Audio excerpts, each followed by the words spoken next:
Hello there, how are you doing? Welcome to day 3 of Poems with PJ. I'm Paul Jenkins. I want to say a massive thank you to everybody who's been tuning in or sharing our posts or telling everybody about what's going on. We've had nearly 4,500 people that have now had a look at our poetry show, which is amazing. And if you are watching now, please do go and tell your friends. In fact, go and do it now. Go and do it. Press that little share button in the corner. Go and press the share button and go and tell everybody about what we're doing. Obviously, we got the news in the UK yesterday that our schools are going to be closing tomorrow afternoon.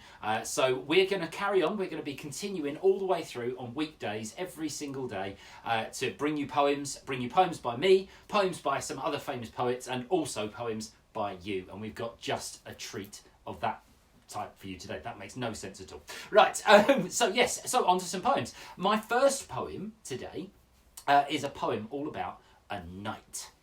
Now you're probably thinking, it's 4 o'clock in the afternoon, Paul. Of course it's not night, it's bright light outside. What are you doing? You've had to shut the curtains even to do this today. Well, it's not that kind of night. It's a different kind of night, right? It's not the moon and the stars and stuff. No. This is a different kind of night entirely. This is a knight who you would expect to see maybe in shining armour. Or maybe a knight you would see with a helmet or a feather coming out of his head. Or maybe a knight that rides about on a horse. But this is a very different kind of knight. For this is the tale of Sir Fabulous. Sir Fabulous, an ancient knight, a brave and clever gent, who brought a smile to all he knew, most every place he went. A trusted man with honour, upon a noble steed, a medieval superstar, a hero born to lead. But Fabulous was different to his other knightly friends. He stood out from the crowd and bucked the other knightly trends. For his colleagues, they rode on horseback throughout the castle grounds, striding through on stallions. They galloped all around. But the steed of choice for Fabulous, to mount upon each morn, a sparkling equine miracle, a magic unicorn!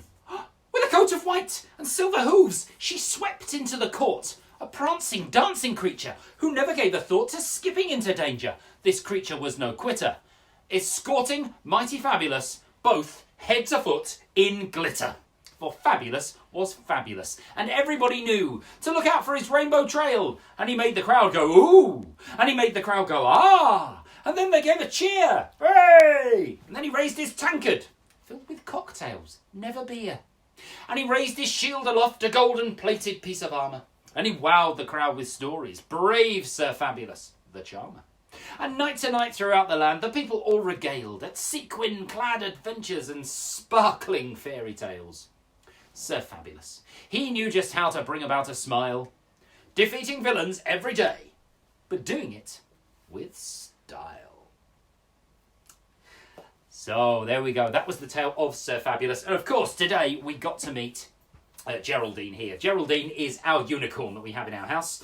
I'd say hello, Geraldine, but she struggles with the moving around of her legs.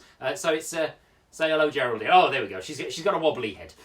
As you can see, we're getting a kind of gallery of the people that have taken part in the poems that we've been doing each day.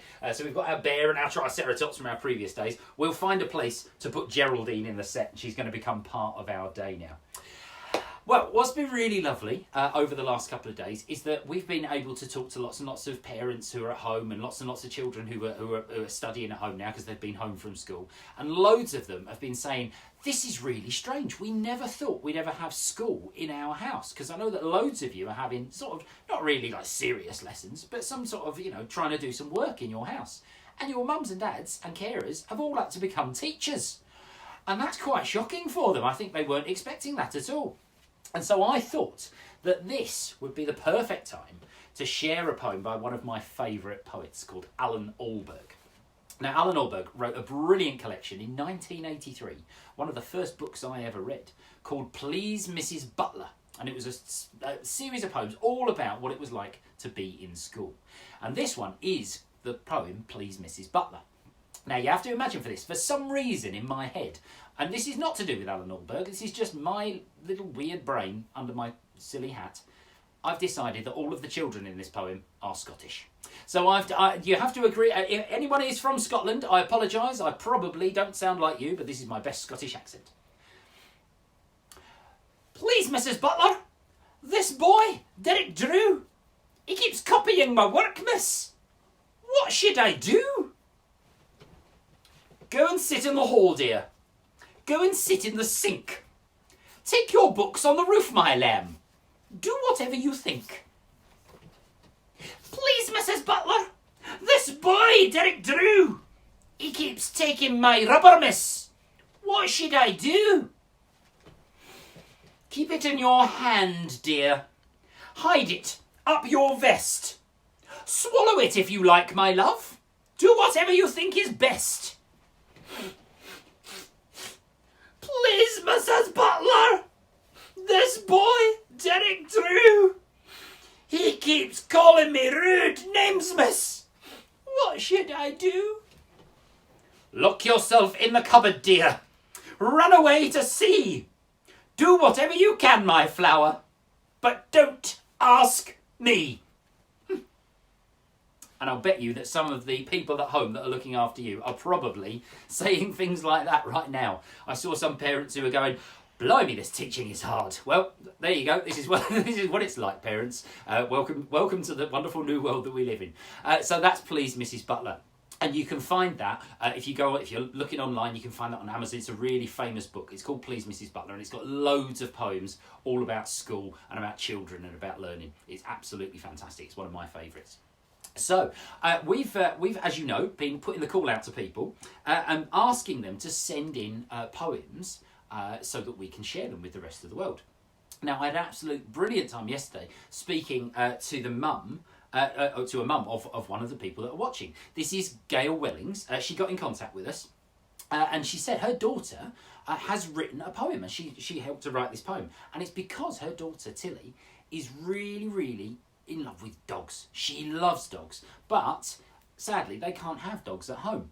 So Tilly put a call out on one of her local Facebook groups and said, is there anyone who needs their dogs walking? And so what they decided was, instead of just saying it that way, they'd write a poem about it. And they've shared that poem with us.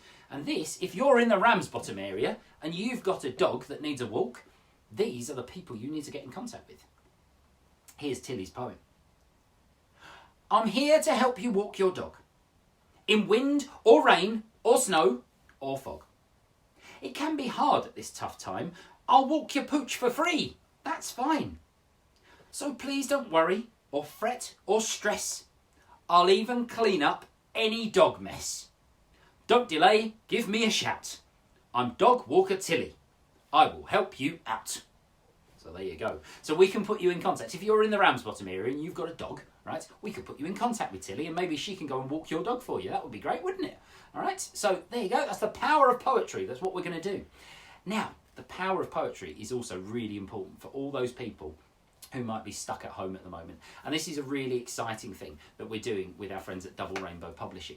What they're going to be doing is we're going to be working with some care homes. One of them we've spoken to, again, in the Ramsbottom area, because it's quite local to us. But there's also some down in Devon, which have got in contact with us as well. And what we're going to be doing is we're going to be collecting together any poems that you write and sending them to people who currently, they can't get out of their care homes and they can't really have visitors in at the moment because, of course, they're very old, and we know that everyone who's very old at the moment has to spend that little bit of time on their own. So what we thought we'd do is we would share some of your poems with them.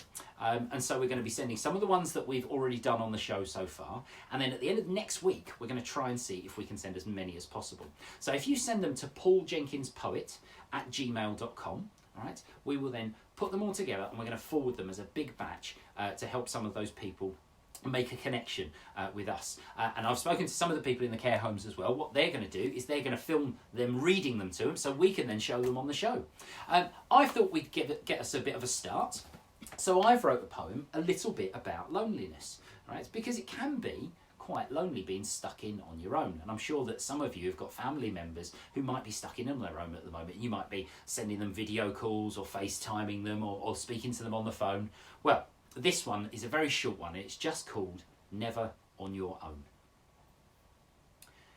You're never on your own because you're always on my mind. as keeping someone in your thoughts is helpful, good and kind. So if you're feeling lonely, find a window, look up high, and know that I am out here too, gazing at the same old sky. So there you go, because we're all, if you look out the window, we're all looking at the same sky together, right? Which doesn't make you feel quite as lonely, does it?